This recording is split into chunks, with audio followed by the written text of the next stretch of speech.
Good day, my friends. My name is Guy, and I've been a member of Alcoholics Anonymous for the last 50 years. The alcoholic who drinks under the relentless yoke of obsession accumulates in all the pores of his mental and spiritual being layers of suffering who will sooner or later have to be freed from his being. So there is a high price to pay for associating with a deleterious substance. And this suffering soon manifests itself in all its intensity. Some awakenings will be rude. Alcohol is a voracious creditor for the alcoholic. It charges a high price. Just like this initially condescending lender gradually adapts to the features of a voracious and ruthless usurer.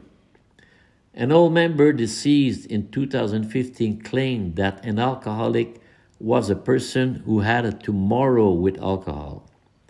Indeed, the social drinker certainly doesn't know the agonies of the next day that the active alcoholic has to face.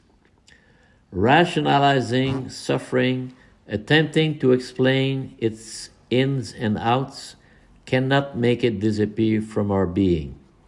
Therefore, it is at the irrational level of being that we must delve.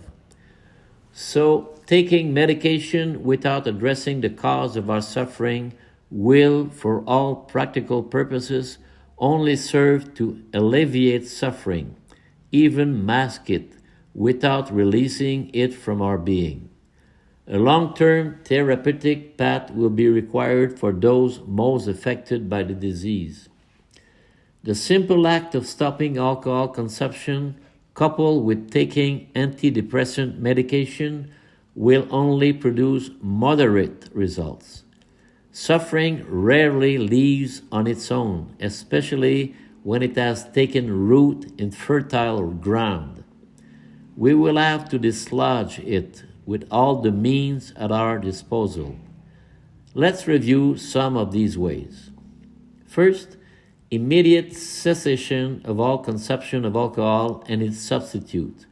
Any attempt at controlled drinking is doomed to miserably failure.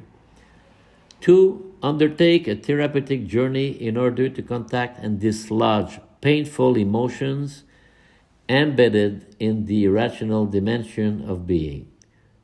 3. Pray and meditate. Beware of non-Christian meditation such as Buddhist or transcendental. They lead to serious spiritual dead ends. 4. Read the Word of God, Catholic Bible. 5. Attend AA meetings frequently, which means many times a week. 6. Be rigorously authentic in your relationships. 7.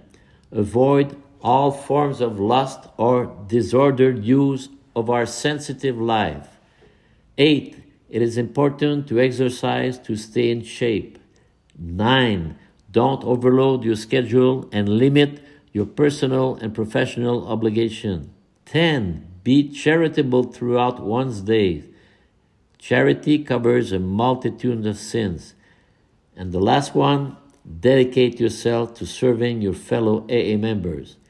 It is impossible to eradicate the disease of alcoholism from our being. The newcomer must therefore fully understand that whatever the duration of his abstinence, he will never be able to drink normally. How many members returning from monumental binges have testified to this unavoidable reality? We will bear the yoke of our illness until we are in our coffins. Let us make no mistake about this. Have a good day, everyone.